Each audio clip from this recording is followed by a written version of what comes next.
तो hi friends, आज से हम शुरू करने वाले हैं एक नई सीरीज़, क्योंकि इंडिया जो इस साल है 75th year of the constitution मना रहा है, यानी हमारे संविधान को लागू किए हुए 75 साल हो गए हैं। तो इसमें हमने एक नई सीरीज़ शुरू करने की सोची है, जिसमें हम इंडियन जुडिशरी सिस्टम के जो लैंडमार्क जजमेंट हैं उनको आपके साथ डिस्कस करेंगे कि कौन कौन से वो लैंडमार्क जजमेंट हैं जिनने स्वतंत्र भारत के टाइम पे जो इंडियन जुडिशरी ने दिए, और उसके कारण वो आज तक हमारे जुडिशियल और लेजिस्लेटिव यानी हमारी कानूनी व्यवस्था को आज भी प्रभावित कर रहे हैं। तो उसमें आज हम जो डिस्कस करने वाले हैं, पहला जो लैंडमार्क जजमेंट था वो है आपका नरासु अप्पामलई केस। ओके, ये 1951 का केस है। ओके, और ये एक्चुअली केस है the fight between two the religion and to the law.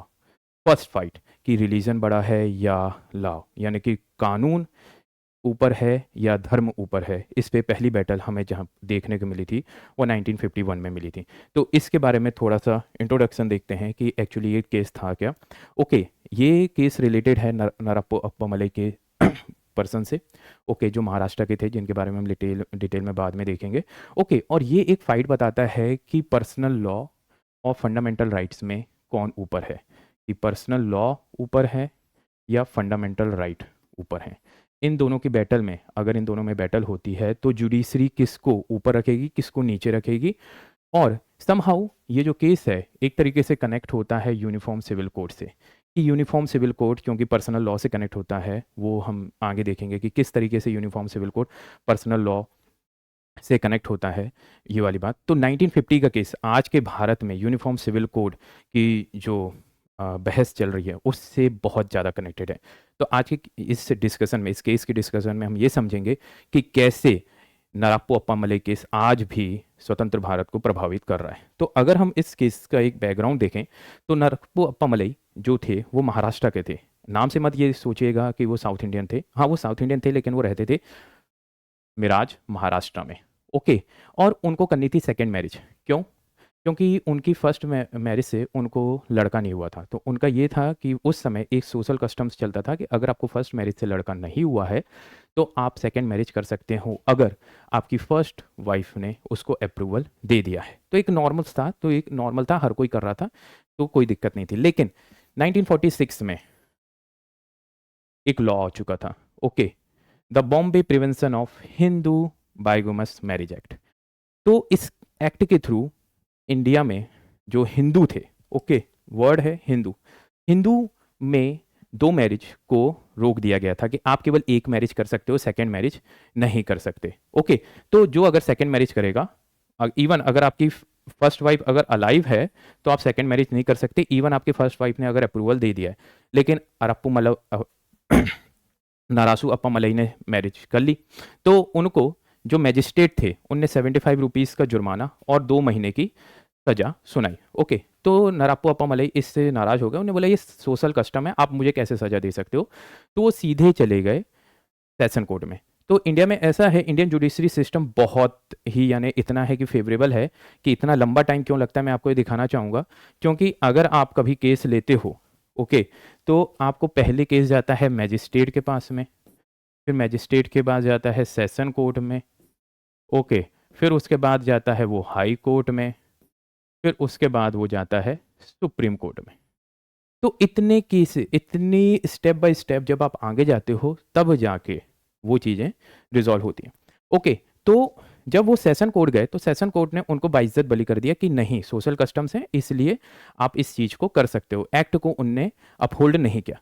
लेकिन फिर स्टेट ऑफ महाराष्ट्र जो वहाँ पे था उस समय, वो चीज़ें चले गए हाई कोर्ट में, बॉम्बे हाई कोर्ट में गए।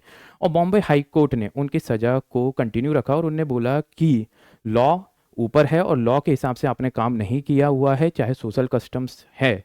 उस पर डिटेल जजमेंट उनने दिया, उस पर हम अभी बात करेंगे और उसमें क्या क्या चीज़ हुई, इसलिए क्रूशल है। लेकिन ये केस कभी भी सुप्रीम कोर्ट में नहीं गया, और सुप्रीम कोर्ट में नहीं जाने के कारण ये आज भी मेंटेन है, इसकी जो रूलिंग है वो आज भी मेंटेन है, और बहुत सारे केसेस को इसने इम्पैक्ट किया हुआ है। ओके, तो इस केस में जो मेजर डिबेट शुरू हुई थी कि पर्सनल लॉ क्या लेजिस्लेचर जो लॉ बनाते हैं उनके द्वारा रेगुलेट हो सकता है, क्या यूनिफॉर्म सिविल कोड बना के हम पर्सनल लॉ को रेगुलेट कर सकते हैं। ये क्वेश्चंस इससे राइज होता है। सेकंड क्वेश्चन ये था कि क्या बाइगेमी यानी दो मैरिज हिंदू रिलीजन्स की फ्रीडम को वायलेट करता है? क्या ऐसा कोई पार्ट है कि हमारे यहाँ अगर दो मैरिज नहीं करेंगे तो हमारा कोई रिलीजियस फ्रीडम इससे इम्पेक्टेड हो रहा है? और आर्टिकल 14 का क्या? आपने केवल हिंदुओं के ऊपर ही क्यों बाइगेमी को कंट्रोल करने के लिए वर्क किया? आपने अदर कम्युनिटी को कंट्रोल करने के लिए क्यों नहीं वर्क किया? जैसे कि आप ट्रैफिक यानी जो आर्टिकल 14 बोलता है equality before the law, equality before the law यानी कि कोई भी लॉ रहेगा सब सिटीजन पे और जो वहाँ पे रहने वाले लोग हैं उन पे इक्वली इम्प्लीमेंटेड होगा, जैसे कि ट्रैफिक रूल्स। ओके, अगर हेलमेट पहन के कोई भी रिलीजन्स का पर्सन जाएगा और अगर वो विदाउट हेलमेट के है तो उसके ऊपर 1,000 रुपये सेम फाइन लगेगा। ओके, तो ये हो जाता है इक्वलिटी बिफोर लॉ। ओके, लेकिन यहाँ पर जब बाइगोमस वाला 1946 का एक्ट बना तो वो केवल हिंदुओं पे लगा हुआ था। ओके, उसमें अदर रिलीजियस कम्युनिटी को इंक्लूड नहीं किया गया था। ये एक क्वेश्चन था कि केवल एक कम्युनिटी पे करके क्या इस चीज़ को सही माना जाएगा? जो एक ये फंडामेंटल राइट्स का उल्लंघन नहीं है, जो फ्रीडम डिफरेंट रिलीजन्स को मिली हुई है, आप दूसरों को अलग अलग वे में दे रहे हो और किसी को अलग दे रहे हो। ओके, एंड पर्सनल लॉ क्या कॉन्स्टिट्यूशनली चेंज किए जा सकते हैं? क्या पार्लियामेंट के पास इतनी पावर है कि वो पर्सनल लॉ को चेंज कर सके, जो पर्सनल लॉ दिए हुए हैं? ओके, पहले से बने हुए हैं। ओके, तो हम लिटिल बिट जानेंगे कि पर्सनल लॉ हैं क्या, एक्चुअली वो किस तरीके से रिलीजियस सिस्टम में डिवाइड हैं और वो किस तरीके से और वो एक्चुअली किस चीज़ को गवर्न करते हैं किसी भी कम्युनिटी में। ओके, तो इस जजमेंट में जो दो मेन जस्टिस थे, एमसी चांगला और गजेंद्र गडकर। ओके, एमसी जो चांगला थे वो बॉम्बे हाई कोर्ट के उस समय चीफ जस्टिस थे, तो क्वाइट अ प्रोमिनेंट उसमें। उनने सीधे बोल दिया कि मोनोगमी होनी चाहिए और उनने लॉ को अपहेल्ड किया। उनने ये ओके, लेकिन उनने पर्सनल लॉ पे ये नहीं बोला कि पर्सनल लॉ कितना वो होना चाहिए। ओके, लॉ को अपहोल्ड किया।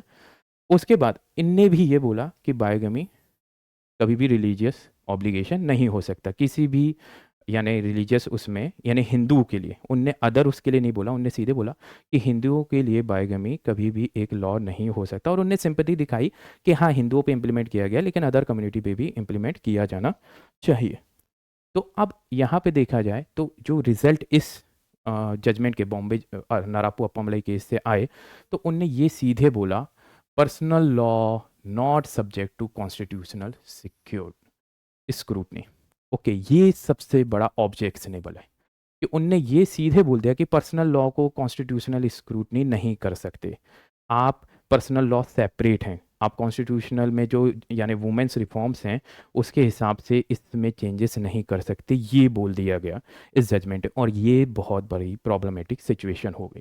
सेकंड, उनने बायोगमी ये किया कि बायोगमी ये जो मैं आपको बता चुका हूँ, दोनों जजेस ने बोला था कि ये रिलीजियस प्रैक्टिस नहीं है, एसेंशियल रिलीजियस प्रैक्टिस नहीं है, दैट्स द बेस्ट। और आज भी इंडिया में हिंदू सेकंड मैरिज नहीं कर सकते जब तक कि उनकी फर्स्ट वाइफ है एक साथ। अदर कम्युनिटी में है लेकिन वैसे उसमें जब तक कि अलाइव है, ठीक है। Then social reforms can be implemented by step. उनने बोला कि ठीक है, हिंदू फर्स्ट हैं, अदर कम्युनिटी में स्टेप बाई स्टेप हो जाएगा। हम वैसे मॉडर्न थे और उस समय हम को जस्ट स्वतंत्रता मिली थी, और किस कंडीशन में मिली थी आपको पता है। तो उस समय अदर कम्युनिटी को टच करना ना ही पार्लियामेंट ने ना ही जुडिशरी ने सही एक समझा, क्योंकि जो जुडिशरी भी जजमेंट देती है वो सोसाइटीज़ के हिसाब से देती है कि उस समय सोसाइटी कैसी है, वो सोसाइटी एक्सेप्ट कर पाएगी या रिवॉल्ट कर देगी। और जबकि उस समय कंडीशन इंडिया की उतनी अच्छी नहीं थी कि फिर से डिवाइड और फिर से एक इंसर्जेंसीज वाली सिचुएशन हो जाए। ओके, इनसाइड ऑफ दी उसमें।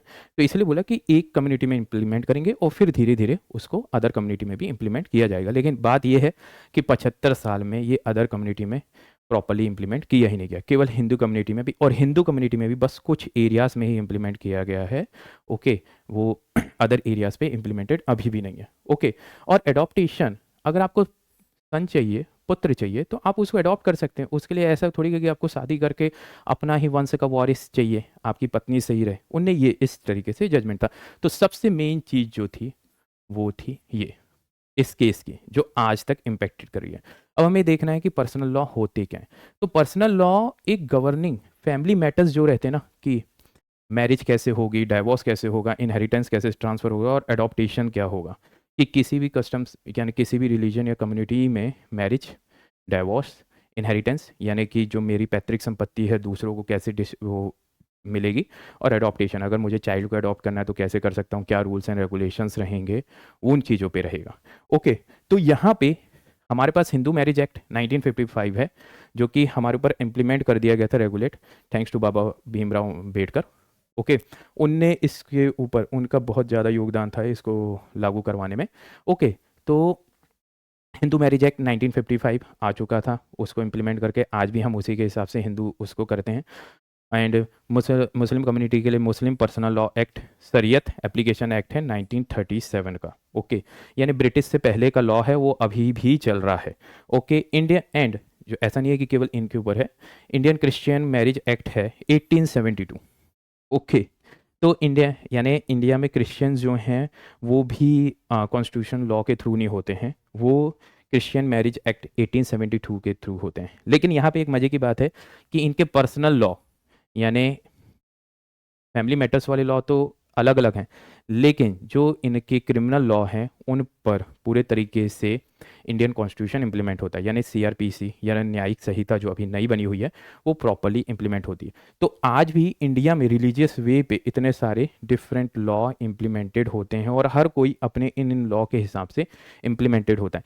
तो इसके कारण क्या होता है, इसके कारण ये जो लॉ हैं, ओके, वो एक्चुअली पैट्रियार्कल सोसाइटी या फिर पितृसत्तात्मकता को ध्यान में रख के बनाए हुए हैं, और जिसमें वुमेन्स को लोअर उसमें रखा गया है और पुरुष को ऊपर, यानी मेल डोमिनेंट है, जिस कारण से ये वुमेन एम्पावरमेंट में एक सबसे बड़ा ड्रॉबैक रोल प्ले करते हैं। इसलिए इनमें रिफॉर्म्स करके यूनिफॉर्म सिविल कोड को इम्प्लीमेंट करना बहुत ही ज़्यादा इम्पोर्टेंट हो जाता है। ओके, तो अगर हम फ्लो चार्ट्स को देखें, ओके, तो नरप्पू अप्पामलई केस आया, ओके, सेशन कोर्ट में गया, बॉम्बे हाई कोर्ट ने अपहोल्ड कर दिया 1951। ओके, एंड देन इम्पैक्ट, इस केस ने फिर बाद के बहुत सारे केसेस जो हैं उसको इनडायरेक्ट वे में वो इफेक्टेड किया, क्योंकि कोई भी एक जजमेंट जो दिया जाता है वो आगे के जजमेंट्स के लिए एक प्रेसिडेंट या फिर एक लैंडमार्क के रूप में काम करता है। क्योंकि ये केस बॉम्बे हाई कोर्ट से था, लेकिन सुप्रीम कोर्ट ने आज तक इसको रिजेक्ट नहीं किया इसके जजमेंट को, तो इसलिए आज भी ऑल ओवर इंडिया में अदर हाई कोर्ट के द्वारा इसे एक्सेप्ट किया जाता है। तो इसने जो डायरेक्टली इंप्लीमेंट किया 19 इफेक्टेड किया 1985 के साहबानो केस को, ट्रिपल तलाक केस 2017 बहुत फेमस था, कैसे किया वो भी हम देखेंगे, और सबरीमाला केस 2018। तो इन केसेस को इसने इफेक्टेड किया और कैसे किया, क्या रहे, हम इसके बारे में बात करेंगे। क्योंकि यहाँ पे ओके, क्योंकि सब चीज़ों में एक चीज़ थी, इन तीनों केसेस में जो एक चीज़ थी कि पर्सनल लॉ बड़ा है या फिर आपका कॉन्स्टिट्यूशनल स्क्रूटनी। क्योंकि इसने बोला था आप पर्सनल लॉ की कॉन्स्टिट्यूशनल स्क्रूटनी नहीं कर सकते, तो ना आप सबरीमाला के मामले में आप मैटर में दखल अंदाजी कर सकते थे, ना ट्रिपल तलाक के उसमें कर सकते थे, ना साहबानों के केस में। साहबानों के केस में अगर हम उस समय इन केसेस को डिटेल में हम उस समय बात करेंगे, लेकिन अगर अभी बस साहबानों के बारे में डिटेल लिटिल विथ शॉर्ट में बताऊं, तो वहाँ पर गवर्नमेंट ने 1985 में जो ये केस था, जुडिशरी ने डायरेक्टली इसके जो केसेस है उसके पर्सनल लॉ पे ना करके सीआरपीसी की सेक्शन 125 के तहत यहाँ पर मुस्लिम वुमेन को राइट टू मेंटेनेंस दिया। क्योंकि रिलीजियस कम्युनिटी में, मुसलमानों में ये लॉ ये कस्टम्स हैं कि वहाँ पे इद्दत की मुद्दत तक ही, यानी कि अराउंड 3 मंथ्स तक ही मेंटेनेंस दिया जाता है, लेकिन वहीं पर सीआरपीसी में ऐसा है कि आपको कंटिन्यूसली देना पड़ेगा, नहीं तो ये अगेंस्ट क्राइम माना जाएगा। तो उसको यूज़ करके किया गया। डिटेल में हम जब इस केस के आगे डिस्कशन करेंगे अगर किसी लेक्चर में, तब हम बात करेंगे। उसके बाद ट्रिपल तलाक में ये याद रखने वाली बात है कि सारे फॉर्मेट, ट्रिपल तलाक के बहुत फॉर्मेट हैं, ओके, तो उसमें से केवल एक फॉर्मेट,